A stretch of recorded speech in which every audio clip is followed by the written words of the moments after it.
অন্ধকারাচ্ছন্ন রাত্রি যদি এসে থাকে, তাহলে আলোকিত প্রকাশ নিয়ে সূর্যও অবশ্যই আসে। রোগ যদি এসে থাকে, তাহলে তার ওষুধও অবশ্যই আসে।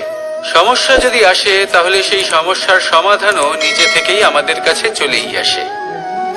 এই সংসার, এই জীবনের শুধুমাত্র একটাই নিয়ম আছে, আর তা হলো এটাই: এই সংসার হলো একটা চক্রের মতো। এতে শাশ্বত বলে কিছু নেই, নিত্য বলে কিছু নেই।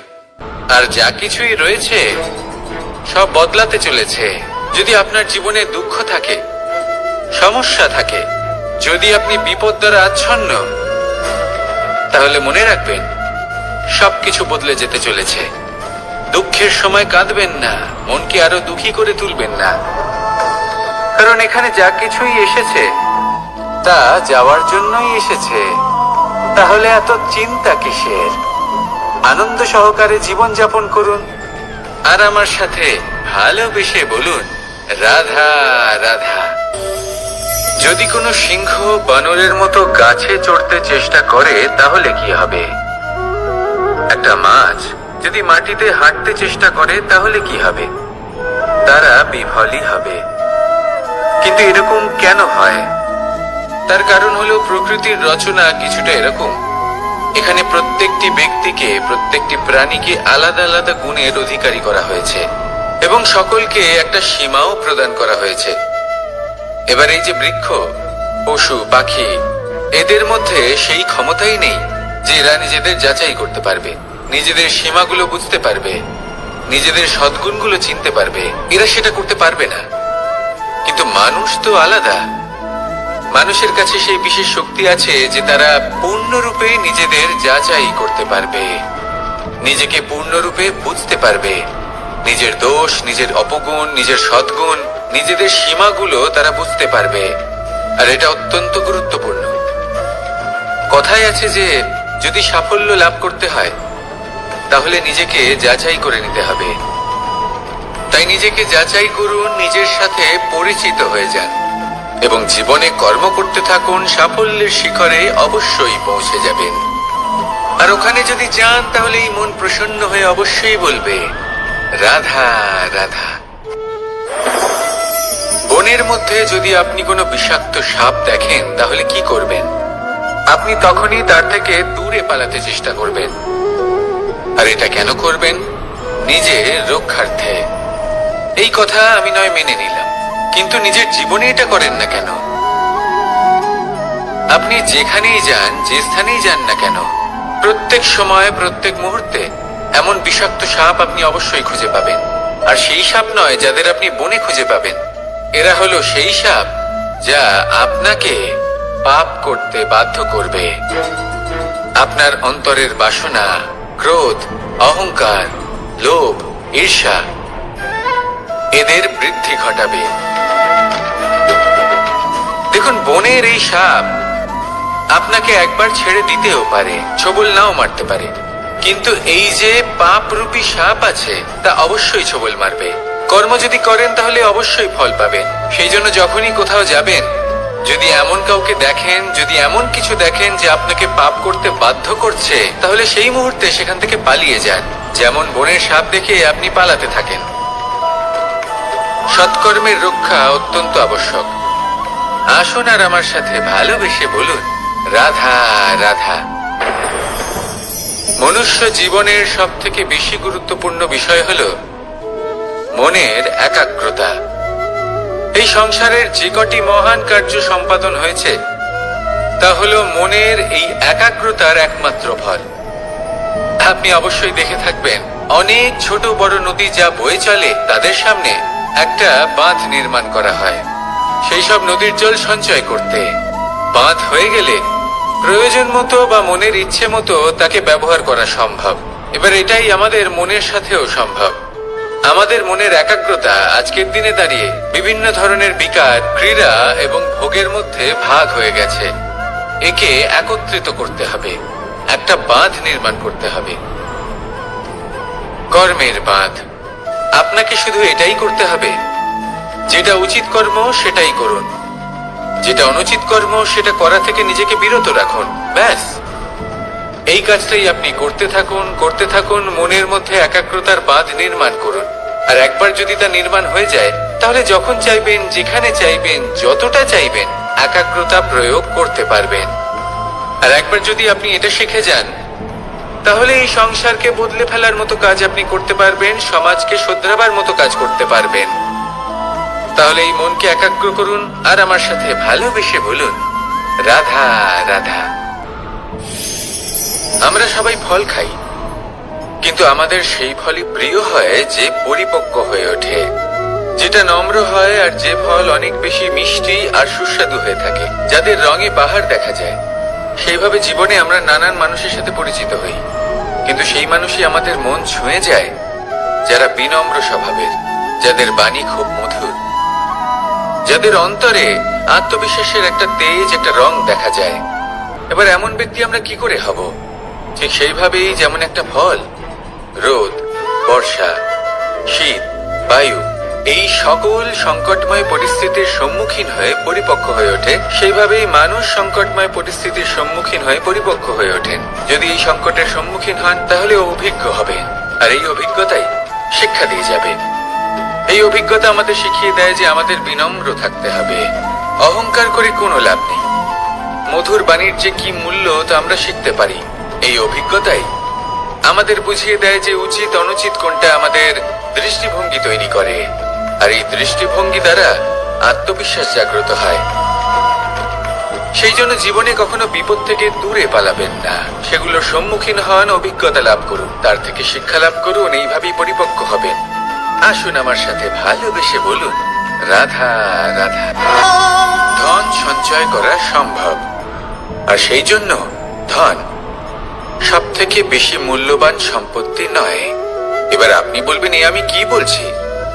এই ধন খুব মূল্যবান, আমরা সকলে অর্জন করতে ব্যস্ত।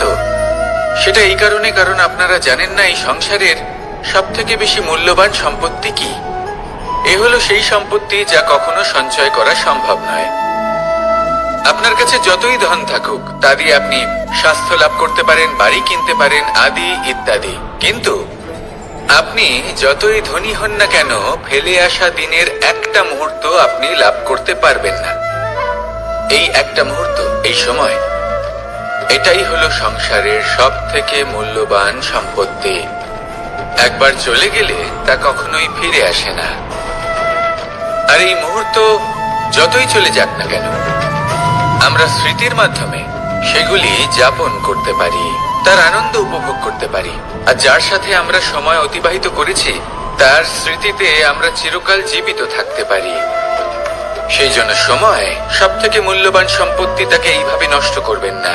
প্রত্যেকটা মুহূর্ত উপভোগ করুন, আনন্দ করুন, আর ভালোবেসে বলুন, রাধা রাধা। কনক, কি সুন্দর একটা শব্দ। এর অনেকগুলো রূপ রয়েছে, অনেকগুলো অর্থ রয়েছে। প্রথম অর্থ হলো স্বর্ণ, অর্থাৎ সম্পত্তি। দ্বিতীয় অর্থ ধুতুরা, অর্থাৎ গাছের ছোট একটা বীজ, যা কিনা অত্যন্ত শক্তিশালী হয়। যদি বেশি মাত্রায় এর প্রয়োগ করা হয়, তাহলে এটা বিষময় হয়ে উঠতে পারে। এই হলো সেই ধুতুরা, যার প্রয়োগ মহাদেবের পুজোতে করা হয়। এবার প্রশ্ন হলো এটাই যে এই স্বর্ণ এবং এই ধুতুরার মধ্যে মিল কি রয়েছে। মিল হলো এটাই যে এই দুটোই মানুষকে মত্ত করে তোলে। ধুতুরা মানুষকে তখন মত্ত করে যখন তাকে সেবন করা হয়, কিন্তু স্বর্ণ, ধন, সম্পত্তি, মানুষ সেটা যতটাই অর্জন করে নেয় সেটাই যথেষ্ট। এই স্বর্ণ মানুষের ভাবনা চিন্তা করার ক্ষমতাকে বশ করে ফেলে। মানুষ সম্পত্তির লোভে মত্ত হয়ে ওঠে, কারণ যে যত চমৎকারী, যতটা অমূল্য হয়, তাকে সামলানো কিন্তু ততটাই কঠিন, তাই না? তাই মনে রাখবেন, ধন, স্বর্ণ, সম্পত্তি এগুলো ধুতুরার থেকেও অনেক বেশি বিষাক্ত হতে পারে। তাই এর ওপর আত্মসংযমের একটা কবচ পরিয়ে রাখবেন। এবং বিবেকের শক্তির সাথে এগুলো প্রয়োগ করুন, তবেই কল্যাণ হবে। আসুন আমার সাথে ভালোবেসে বলুন, রাধা রাধা। মানুষের জীবনে তিনটি গুণ অত্যন্ত প্রয়োজনীয়: শ্রদ্ধা, বিনম্রতা, যোগ্যতা।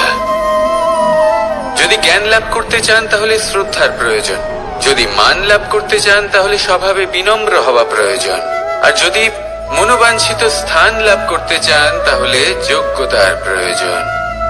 বিষয়টা সহজ। শ্রদ্ধা আপনাকে জ্ঞান দেবে, নম্রতা আপনাকে মান, আর যোগ্যতা উচিত স্থান দেবে। কিন্তু যদি আপনি এই তিনটি গুণ সম্মিলিত করেন তাহলে এমন কিছু লাভ করবেন যা এই সব কিছুর থেকে অনেক ঊর্ধ্বে। সম্মান। আর এ হলো সেই সম্মান যা প্রত্যেক মানুষের নিজের জীবনে লাভ করতে চেষ্টা করা উচিত, কারণ এই হলো সেই সম্মান যার কারণে আপনি চলে যাওয়ার পরেও এই সংসার আপনাকে ভালোবাসবে আর মনে রাখবে।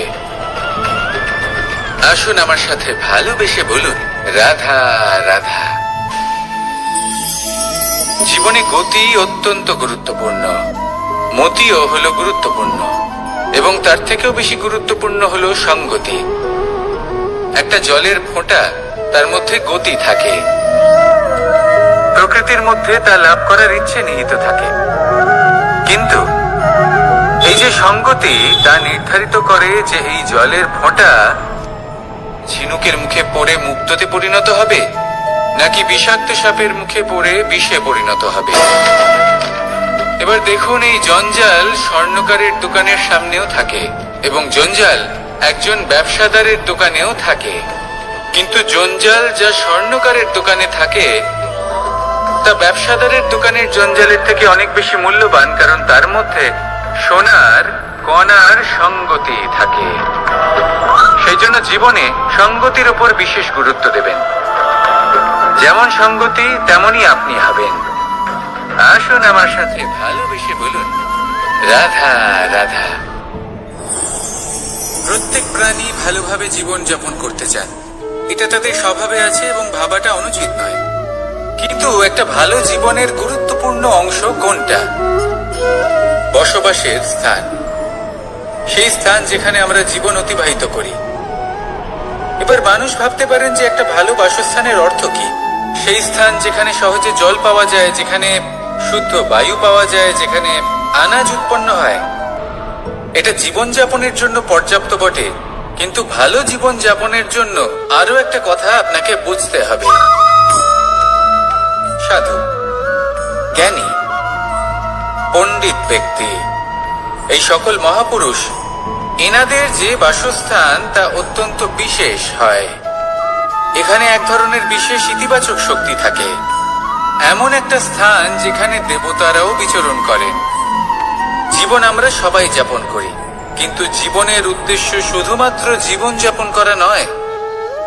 জীবনের উদ্দেশ্য হলো মুক্তি লাভ করা।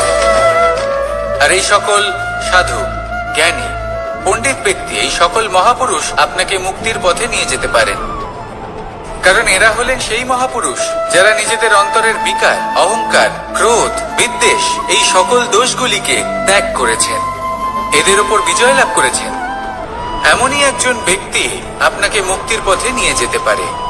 প্রয়োজন হলো শুধুই এনাদের চিনতে পারা, এদের কথা বুঝতে পারা এবং এদের দেখানো পথে চলা।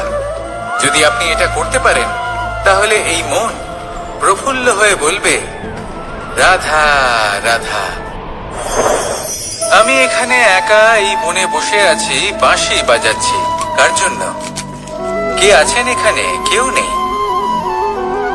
আমার প্রজা, আমার রাজ্য, আমার পরিবার আমার থেকে অনেক দূরে আছেন। আমি এখানে একা এই বনে বসে এই আকাশের এই রঙের, গাছের এই সব ফলের, মাটির সুবাসের আনন্দ উপভোগ করছি। কেন? আমি হলাম দ্বারকাধীশ। এমন কি রাজকীয় বা ভৌতিক সুখ রয়েছে যে আমি ওখানে পেতে পারি না? সবকিছুই পেতে পারি, তাও এখানে বনে একা বসে আছি। কোন সুখ খুঁজে চলেছি? একা থাকার সুখ। আমরা প্রত্যেকদিন অনেক মানুষের সাথে চিন্তাধারার সাথে, কর্মের সাথে, পরিস্থিতির সাথে, সুখ দুঃখের দ্বারা বেষ্টিত থাকি। জীবনের এই চক্রে আমরা জড়িয়ে পড়তে থাকি। যতই আমরা এই সমস্যার সমাধান করি, আমরা ততই এতে জড়িয়ে পড়ি।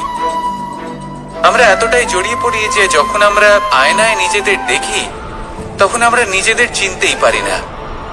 এমন মনে হয় যেন আমরা নিজেদের হারিয়ে ফেলেছি। সেই জন্য প্রত্যেক দিন আপনি কিছু সময় নিজের সাথে কাটান একান্তে। এটা অত্যন্ত আবশ্যক। নিজের অস্তিত্বের গভীরে গিয়ে দেখতে শিখুন, নিজেকে বুঝুন। অদ্ভুত শান্তির অনুভূতি হবে। যেমন এই বায়ু, এই বৃক্ষ, এই পুষ্প, এই নিসর্গ, এদের মতো আপনিও কখনো একলা হতে শিখুন। কখনো নিসর্গের একটা অংশ হয়ে দেখুন। এই মন প্রসন্ন হয়ে বলবে, রাধা রাধা। উমা, এ কি? আমি কখন থেকে এখানে অপেক্ষা করছি, হাত পেতে দাঁড়িয়ে রয়েছি যাতে একটা ফল আমার হাতে এসে পড়ে এবং সেটা আমি খেতে পারি। কখন থেকে অপেক্ষা করছি, কিন্তু সেটা হচ্ছেই না। এবার আপনি বলবেন যে এসব কি বলছি, এ কি অদ্ভুত কথা বলছি। যদি ফল খেতে হয় তাহলে আমাকে বৃক্ষে চড়তে হবে, ফলের কাছে পৌঁছতে হবে, তবেই তো ফল পাবো। এবারে এটা অত্যন্ত সহজ ব্যাপার, কিন্তু এই বিষয়টা আপনি নিজের জীবনের প্রসঙ্গে ভেবে দেখুন। লক্ষ্য কোথায় আছে আপনি জানেন, সেই লক্ষ্যে পৌঁছানোর পথ কি সেটাও আপনি জানেন, সেই পথে চলার ক্ষমতাও আপনার রয়েছে, কিন্তু তাও আপনি নিজের লক্ষ্য লাভ করতে পারছেন না। কেন? কারণ আপনি অপেক্ষা করছেন যে লক্ষ্য আপনার সামনে চলে আসবে, কিন্তু তা হয় না। লক্ষ্য সে যাই হোক না কেন, ধন হোক, প্রেম হোক, কোনো সম্মান হোক বা মোক্ষ হোক, যদি আপনি তার দিকে অগ্রসর না হন তাহলে ফল প্রাপ্তি অসম্ভব ব্যাপার, তা কোনোদিনই হবে না। সেই জন্য আপনার চোখের সামনে আপনি যদি নিজের লক্ষ্যকে দেখতে পান, তাহলে উঠুন এবং সেই দিকে অগ্রসর হতে শুরু করুন। নিজের অন্তরের সকল অশুভ গুণ দূর করুন, অলসতা ত্যাগ করুন, অজ্ঞানতা ত্যাগ করে দিন এবং চলতে থাকুন। অবশ্যই মনোবাঞ্ছিত ফল লাভ করতে পারবেন। মনে রাখবেন, চলতে থাকলে তবেই লক্ষ্য প্রাপ্তি হবে। অপেক্ষার দ্বারা শুধুমাত্র মৃত্যু লাভ হবে। আসুন আমার সাথে ভালোবেসে বলুন, রাধা রাধা। আমি দ্বারকাধীশ এবং আমার সভাতে বিভিন্ন সময় বিভিন্ন ধরনের মানুষ আসেন, নিজেদের দাবি নিয়ে, নিজেদের ইচ্ছে নিয়ে। কখনো কেউ ভোজন চান, আবার কখনো কেউ ওষুধ, কখনো কেউ বস্তু চান, কেউ আবার চান বস্ত্র। কারোর জ্ঞান চাই, কারোর ধন চাই, আবার কারোর বাসস্থান। অনেক সময় আমি এই অনুরোধ, এই ইচ্ছে পূর্ণ করি না। এবার আপনি এটা ভাবতেই পারেন যে কৃষ্ণ তো তাহলে লোভী, ওর কাছে তো সবকিছুই রয়েছে, তারপরেও সে নিজের প্রজার ইচ্ছে পূর্ণ করে না, তাদের সমস্যাগুলি বুঝতে পারে না, তাদের সুখ স্বাচ্ছন্দ্য প্রদান করে না। আসল সত্য হলো এটাই যে কোনো সবল ব্যক্তি, যে কোনো গৃহস্থ ব্যক্তি যে কাজ করতে সক্ষম, তার পরিশ্রম দ্বারাই নিজের প্রয়োজনগুলি এবং ইচ্ছেগুলি পূরণ করা উচিত। এটা অত্যন্ত প্রয়োজনীয়। আর এগুলো তিনি করতে পারেন শিল্প, ব্যবসা, আচরণ অথবা জ্ঞানের ভিত্তিতে। এই পথে চলতে হবে, পরিশ্রম করতে হবে, তবেই সে কিছু অর্জন করতে পারবে। এবার এমন কোন ব্যক্তি যার এই সব কিছুতে কোনো রুচি নেই, যে কিছুই করতে চায় না, সে কিছুই অর্জন করতে পারবে না। এবার এরকম কোনো ব্যক্তিকে যদি আমি কোনো বস্তু প্রদান করি, তাহলে কি হবে? সে পরাধীন হয়ে যাবে, আর সেটা উচিত হবে না। তাহলে কি করা উচিত? তাকে পথ দেখানো, তাকে বোঝাতে হবে যে কোন পথে চলে তুমি নিজের লক্ষ্য প্রাপ্ত করতে পারবে। শিল্প, জ্ঞান, আচরণ এবং ব্যবসা, এই পথে কিভাবে চলে সেটা শেখাতে হবে। আর আমি সেটাই করি। তার ফলে কি হয়? ব্যক্তি স্বাধীন হয়ে যায়। সংসারে সে যা চাইবে তাই প্রাপ্ত করতে পারবে। কখনো কারোর থেকে কিছু চাইবার প্রয়োজন পড়বেই না। কথাটা সবসময় মনে রাখবেন। যখনই দান করবেন তা ভাবনা চিন্তা করে এমন ভাবে দান করবেন যাতে সামনের ব্যক্তি স্বাধীন হতে পারেন, পরাধীন নয়। আসুন আমার সাথে ভালোবেসে বলুন রাধা রাধা করতে শিখুন। পাণ্ডবরা বন থেকে এসেছিলেন। ওনাদের কাছে না কোনো ধন ছিল, না কোনো সম্পদ, না বিদ্যা। নিজের পরিশ্রমের দ্বারা ওনারা বিদ্যা অর্জন করেছিলেন, আর তার দ্বারাই সম্পদ অর্জন করলেন আর ধনও অর্জন করলেন। এই পাণ্ডব ছিলেন অত্যন্ত কুশল এবং শক্তিশালী। যুধিষ্ঠির নিজের পরিশ্রম দ্বারা এমন জ্ঞান অর্জন করেছিলেন যে এই সংসার ওনাকে ধর্মরাজ যুধিষ্ঠির অভিহিত করেছিল। দেখতে গেলে পাণ্ডবদের কাছে সবকিছুই ছিল, কিন্তু যখন বিষয় এলো আরো ধন লাভ করার, তখন যুধিষ্ঠির, যিনি পাণ্ডবদের মধ্যে জ্যেষ্ঠ, তিনি সকল পাণ্ডবদের সাথে দ্যুতক্রীড়ায় অংশগ্রহণ করে ফেললেন। এর ফলে না শুধু ধনলক্ষ্মী, ধর্মলক্ষ্মী, বিবেক লক্ষ্মীকেও হারালেন, আর শুধু তাই নয়, নিজের গৃহলক্ষ্মী দ্রৌপদীকেও হারিয়ে ফেললেন। এর কারণ কি? ভুলে গেলেন খুব সহজ একটা কথা, এই সংসারে সম্মান এবং সাফল্য দুটোই পরিশ্রমের দ্বারা লাভ করতে হয়। কিন্তু দ্রুতক্রীড়ার এই খেলা আমাদের ভাগ্যের উপর নির্ভরশীল। এই সংসারে দুটি পথ রয়েছে। একটা পথ যেখানে কর্ম এবং পরিশ্রমের দ্বারা আপনি নিজের পথ নিজেই রচনা করতে পারবেন, আর দ্বিতীয় পথ হলো যেখানে এই ভাগ্য এক মুহূর্তে আপনাকে শিখরেও পৌঁছে দিতে পারে, আবার ধূলিসাৎ করে দিতে পারে। আপনি কোন পথ বাছবেন সেই চয়ন আপনারই। আসুন আর আমার সাথে ভালোবেসে বলুন রাধা রাধা। কোনো এক সময়ের ঘটনা এটা। মা এবং বাবা হাটে গিয়েছিলেন, তখন আমি আর দাদা গিয়েছিলাম গরু চড়াতে। আমরা বাড়ি ফিরে এলাম, আর মা সেই সময় একটা কাজ করতেন। যখনই হাটে যেতেন দরজা তালা বন্ধ করে যেতেন। উনি খুব ভালো করে জানতেন যে যদি ওনার এই মাখন চোর সঠিক সময় পৌঁছে যায় তাহলে এক ফোঁটাও মাখন ওনার অবশিষ্ট থাকবে না। এবার ঘটনা কিছুটা এরকম হলো যে মা আর বাবা মাঝে মাঝে হাটে যেতেন, তাই মাঝে মাঝে এই দরজা তালা বন্ধ করতে হতো। যখন মা আর বাবা ফিরে এলেন তখন বাবা ভুলে গিয়েছিলেন যে এই চাবির গোছা থেকে ঠিক কোন চাবিটা দরজার তালা খোলার জন্য উপযোগী। উনি চেষ্টা করতে শুরু করে দিলেন। একটার পর একটা চাবি দিয়ে উনি চেষ্টা করতে থাকলেন, কিন্তু সেই দরজার তালা তো খুলতেই চাইছিল না। ওনার মাথা থেকে ঘাম পড়তে শুরু করলো। তখন মা বললেন যে তালা ভেঙে দেওয়া যাক। মা চলে গেলেন, আর বাবা বললেন না না দাঁড়াও, আর কিছু চাবি বাকি আছে, এটা হয়তো খুলতে পারবো। মা হাতুড়ি নিয়ে চলে এলেন সেই তালা ভাঙার জন্য, আর তখনই বাবা শেষ চাবিটা প্রয়োগ করলেন আর দরজার তালা খুলে গেল। যদি উনি চেষ্টা না করতেন তাহলে এই তালাটাও ভেঙে যেত আর চাবিটাও নষ্ট হয়ে যেত, ঠিক কিনা?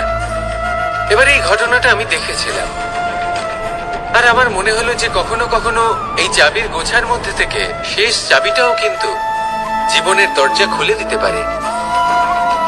সেজন্য আপনি যদি জীবনে সাফল্য লাভ করতে চেষ্টা করেন, নিজের লক্ষ্যে পৌঁছতে চান, তাহলে হার মানবেন না। হয়তো দেখবেন আপনার পরবর্তী প্রচেষ্টা বা এই অন্তিম প্রচেষ্টা আপনাকে সাফল্যের পথে নিয়ে গেল। তাই নিরন্তর প্রচেষ্টা করতে থাকুন, জীবনে সাফল্য লাভ করুন। যজ্ঞের আগুনকে শুভ বলে মনে করা হয়, আর সেখানেই চিতার আগুনকে অশুভ মনে করা হয়। এমনটা কেন হয়? এখানে বিষয়টা হলো লক্ষ্য, বিচার এবং সঙ্গের। যখন আমরা যজ্ঞ করি তখন আমাদের লক্ষ্য কি হয়? পরিবেশকে আরো পবিত্র করে তোলা, ইতিবাচক করে তোলা। আমাদের লক্ষ্য শুভ হয়। তারপরে আসে বিচার। এই পরিস্থিতিতে সেই বিচার হলো অগ্নি। স্ফুলিঙ্গ থেকে তীব্র আকার ধারণ করে সমস্ত কাঠকে পুড়িয়ে দেয় এবং সুগন্ধ ছড়িয়ে দেয়। অর্থাৎ যদি আপনার লক্ষ্য শুভ হয় তাহলে তা নিজেই শুভ বিচারধারাকে আমন্ত্রণ জানায়। এই শুভ বিচার তখনই আসবে যখন আপনার সংকল্প শুভ হবে। অন্যদিকে হলো চিতার আগুন। এর লক্ষ্য কি? একটা দেহকে পরধামে পৌঁছে দেওয়া। সবার শেষে সবকিছু আপনার উপরে নির্ভরশীল যে আপনি কোনটা চয়ন করতে চান। আপনার লক্ষ্য যদি শুভ হয় তাহলে আপনার বিচার এবং সঙ্গতি আর তার পরিণাম সবই শুভ হবে। আসুন আর আমার সাথে ভালোবেসে বলুন, রাধা রাধা। এই সংসারের প্রত্যেক বস্তুর, প্রত্যেক পরিস্থিতির, প্রত্যেক আবেগের দুটি দিক আছে। এর মধ্যে পার্থক্য করা সম্ভব শুধুমাত্র দৃষ্টিভঙ্গির দ্বারা। যদি কোনো ব্যক্তি পর্বত শিখরে দাঁড়িয়ে থাকেন, তাহলে উনি এটাই দেখতে পাবেন যে এই জলের ধারা সমুদ্রের দিকে বয়ে চলেছে। আরেক ব্যক্তি যিনি সমুদ্রের কাছে দাঁড়িয়ে আছেন, তার এটাই মনে হবে যে এই জলের ধারা সমুদ্রের দিকে আসছে। এখানে বিষয়টা হলো দৃষ্টিভঙ্গির, আর এটাই সময়ের সাথেও হয়ে থাকে। অনেক সময় মানুষ চিন্তিত হয়ে পড়েন, ত্রস্ত হয়ে পড়েন যে তার কাছে হয়তো খুব কম সময় আছে, তাতে তিনি অনেক কিছুই করতে পারবেন না, আর একটু সময় থাকলে খুব ভালো হতো। তিনি এভাবেও ভাবতে পারেন যে অল্প হলেও সময় বাকি তো রয়েছে, অর্থাৎ যা অবশিষ্ট আছে তাকে সংরক্ষণও করা সম্ভব, তাতে জীবন যাপনও করা সম্ভব। আর এটা নির্ভর করছে আপনার উপর। তাই দৃষ্টিভঙ্গি ইতিবাচক রাখুন। জীবনে দুই ধরনের আবেগ রয়েছে যার কোনো মূল্য নেই। আমার কথার অর্থ এটা নয় যে এদের কোনো গুরুত্ব নেই, গুরুত্ব যথেষ্টই রয়েছে, শুধু এদের জন্য আপনাকে কোনো মূল্য দিতে হয় না। প্রথম আবেগ হলো আনন্দ, প্রসন্নতা। এটা আপনি যে কোনো জায়গায় খুঁজে পেতে পারেন যদি আপনি খুঁজে পেতে চান। আপনি কোনো পুষ্পের সৌন্দর্য দেখে প্রসন্ন হতে পারেন। বায়ুর কারণে যখন একটি বৃক্ষ শিহরিত হয়, সেটা দেখে আপনি প্রসন্ন হতে পারেন। একটা ছোট্ট শিশুর কলরব শুনেও আপনি প্রসন্ন হতে পারেন। একটা ক্রন্দনরত বালককে হাসিয়ে আপনি প্রসন্ন হতে পারেন। সবকিছু আপনার উপর নির্ভরশীল। সেখানে আরেকটি আবেগ হলো দুশ্চিন্তা। মানুষ বড়ই দুশ্চিন্তা করতে থাকে। আজ আমি এই কাজ করেছি, সেই বিষয়ে চিন্তা। আজ আমি এই কাজ করতে পারিনি, সেই বিষয়ে চিন্তা। কাল আমাকে এই কাজ করতে হবে, সেই নিয়ে চিন্তা। আমি কি সেই কাজটা করতে পারবো, সেই বিষয়ে দুশ্চিন্তা। চিন্তা সর্বত্র রয়েছে, যার জন্য মূল্য দিতে হয় না। যত চান আপনি একত্রিত করতে পারেন।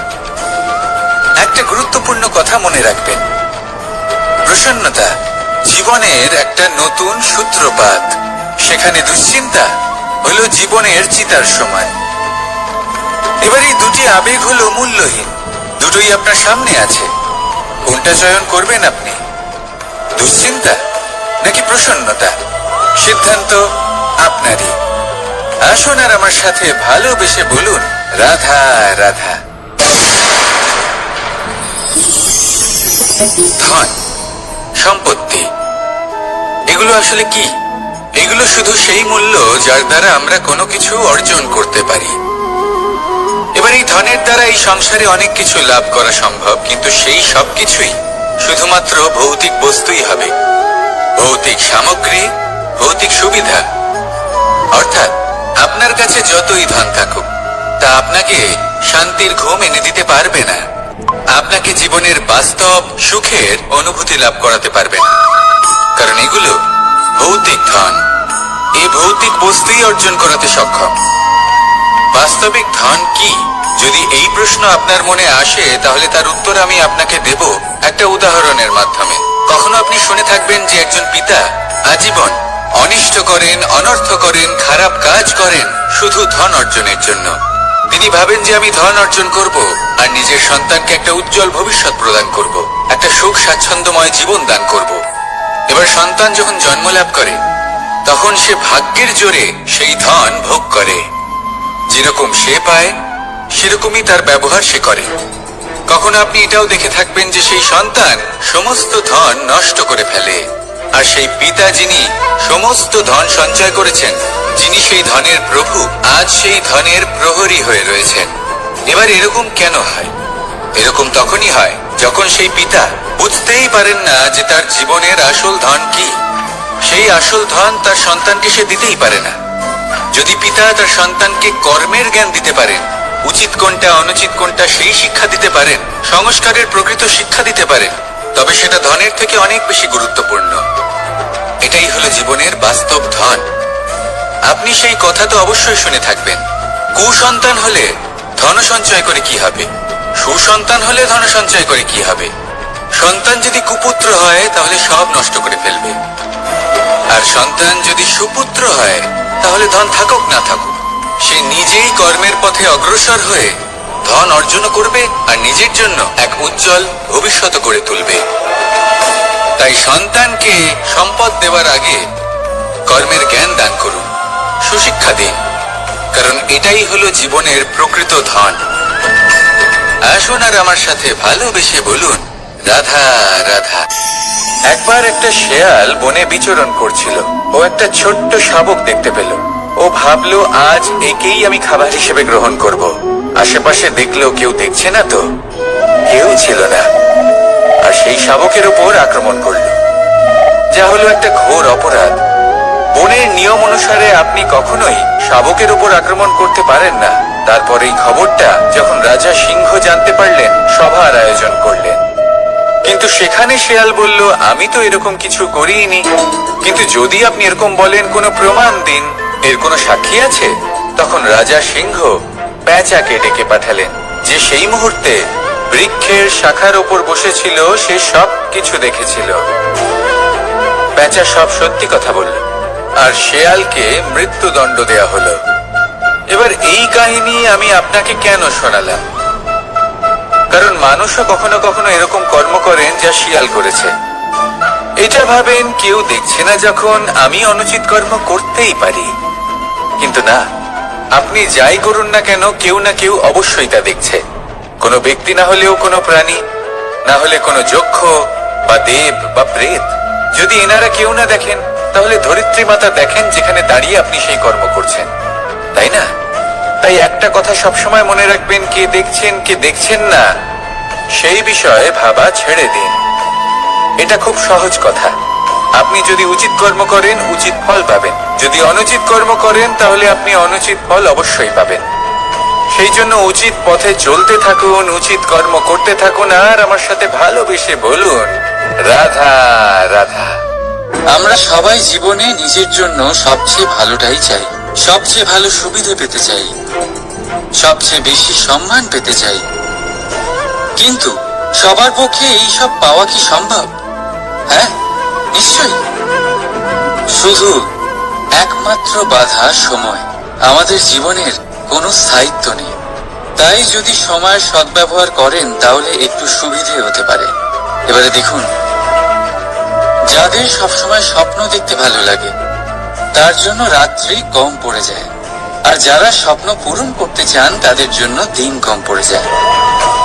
যারা সম্মান পেতে চান, তাদের জন্য সব সময় পরোপকার কম পড়ে যায়। আর যারা জ্ঞান অর্জন করতে চান, তাদের জন্য মনোসংযোগ। জীবনে যদি নিজের লক্ষ্যে পৌঁছতে চান, তবে সময়ের বিভাজন আপনাকে ঠিক করতেই হবে। মনে রাখবেন, রাধা রাধা। লোকে বলে জীবনে মেলামেশা করা অত্যন্ত আবশ্যক। এতে সম্পর্কের আধারও হয়, আবার ব্যবসাও চলে। কিন্তু সবচেয়ে বেশি গুরুত্বপূর্ণ হলো ব্যবহার। তাই এই বিষয়ে ভাবুন, আপনার জীবনে কে আপনার সাথে মেলামেশা করবে তা নিশ্চিত করে সময়। আপনি আপনার জীবনে কার সাথে মেলামেশা করবেন তা নিশ্চিত করবে আপনার হৃদয়। আপনি যাদের সাথে মিশছেন, তাদের হৃদয়ে আপনি কতক্ষণ থাকবেন তা নিশ্চিত করবে আপনার ব্যবহার। নিজের ব্যবহার ভালো রাখুন, সব ভালোই হবে। রাধা রাধা। এই ফুল দেখতে পাচ্ছেন আপনি? এটা সেই ফুল যার জীবন এই ডালে শুরু হয়েছিল। দর্শকদের চোখে প্রশংসা দেখল সে। মধুর লোভে মৌমাছিরা এলো, আর তারপর ডাল থেকে ভেঙে নিচে পড়ে গেল সে। কেন? নিয়তি এরকম কেন করল? ভাবুন, কারণ এই ডালেই ফুল হয়ে থাকাটা এই ফুলের জীবনের লক্ষ্য কখনোই ছিল না। এবার এই ফুল হয় দেবতাদের সজ্জায় ব্যবহৃত হবে, নয় কোনো কন্যার গয়নায় গাঁথা হবে, আর নয় কারোর প্রেম প্রদর্শনের মাধ্যম হবে। দেখুন, জীবনে নিজের লক্ষ্যে পৌঁছতে হলে যাত্রাকে ভয় পেলে চলবে না।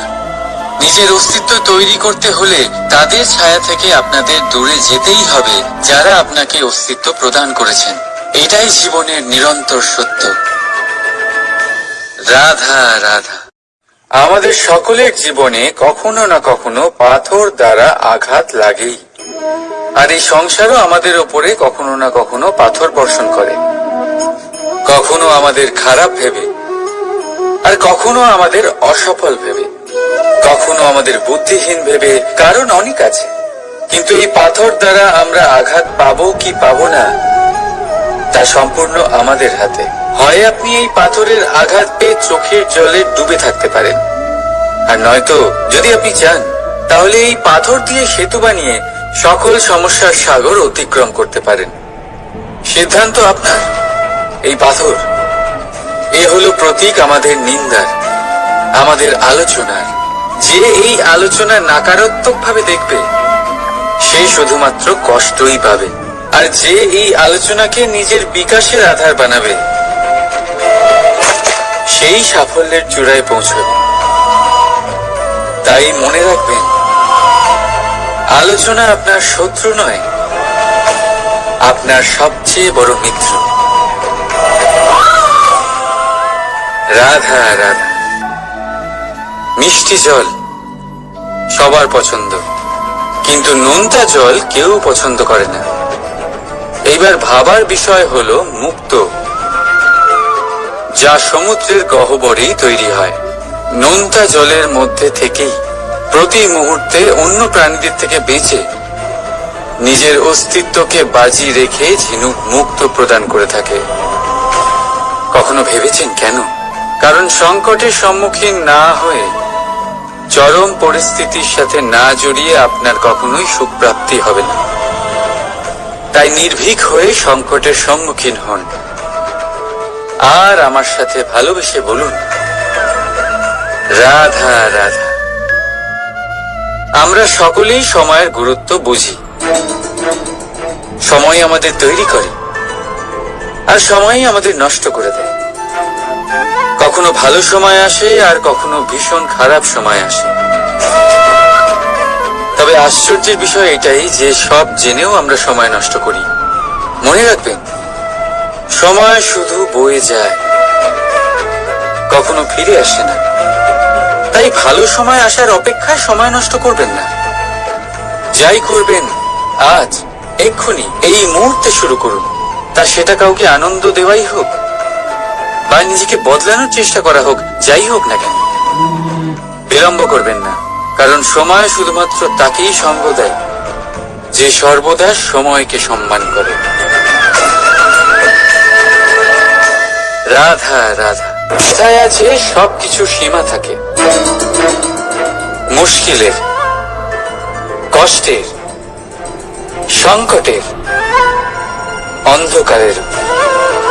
যার কোনো সীমা নেই তা হলো কেবলমাত্র কঠোর পরিশ্রমের।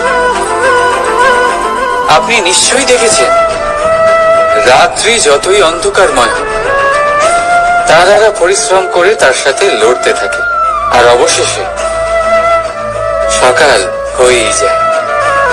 ঝড়ে পাখিদের বাসা ছিন্ন বিচ্ছিন্ন হয়ে যায়, কিন্তু পাখিরা নিজের পরিশ্রম দ্বারা তা আবার বানিয়ে নেয়। কারণ যা সীমিত তাকে অসীমের কাছে হারতে হয়, আর পরিশ্রম অসীম। রাধা রাধা। প্রবাহিত নদী কত সুন্দর হয়, বলিষ্ঠ হয়। যেদিক দিয়ে বয়ে যায় সেখানে এক নতুন জীবন প্রদান করে, ধরণীকে উর্বর করে, আকাল দূরে রাখে। আর হয়তো এই জন্যই নদীকে মায়ের মতো পুজো করা হয়। কিন্তু আপনি কি কখনো ভেবে দেখেছেন যে নদীর জন্ম কি করে হয়? এ কি শুরু থেকেই এমন বিশাল আর খরস্রোতা হয়? না, বৃষ্টির ছোট ছোট ফোঁটা একসাথে সম্মিলিত হয়ে এক সূক্ষ্ম ধারা তৈরি করে, আর সেই ধারাগুলি পর্বতের বরফ কেটে তাদেরকে গলিয়ে জলপ্রপাত হয়ে ঝরে পড়ে পাথরের সাথে ধাক্কা খেয়ে তারপরেই সে নদী হয়ে ওঠে। ঠিক সেইভাবেই এত সহজে কেউ মহান হয়ে ওঠে না। ছোট ছোট চেষ্টা মিলে এক বিশাল ব্যক্তিত্ব তৈরি করে। তাই জীবনে সর্বদাই চেষ্টা করতে থাকুন। অস্তিত্ব নিজে থেকেই প্রকাশ পাবে। রাধা রাধা। কখনো কখনো আমরা নিজের মা বাবার ওপর কতটা রেগে যাই, মনে করি ওনাদের মন আমাদের দিকেই নেই। আমরা ভাবি ওনাদের কাছে আমাদের কোনো অস্তিত্বই নেই, আর তাই আমরা রেগে যাই। কিন্তু আপনি কি কখনো এমন অনুভব করেছেন যে আমাদের চোখ দিয়ে আমরা আমাদের নাক কখনো দেখতেই পাই না, কারণ তা চোখের ভীষণই কাছে থাকে, দুই চোখের মাঝখানে। কিন্তু যখন কেউ মুখে আঘাত করে, হাত সর্বপ্রথম নাককেই সুরক্ষিত করার চেষ্টা করে। মাতা পিতাও অনেকটা এরকমই হয়। আপনার ভালোর জন্য, আপনার সুরক্ষার জন্য তারা সবসময় তৈরি। তাই তাদের প্রেমকে কখনো সন্দেহ করবেন না। আবশ্যক নয় তাদের প্রেম আপনি সবসময় স্পষ্টভাবে দেখতে পাবেন, কারণ এই এক এমন প্রেম যা সর্বদাই আপনার সাথে ঢাল হয়ে আপনার রক্ষা করতে থাকবে। রাধা রাধা।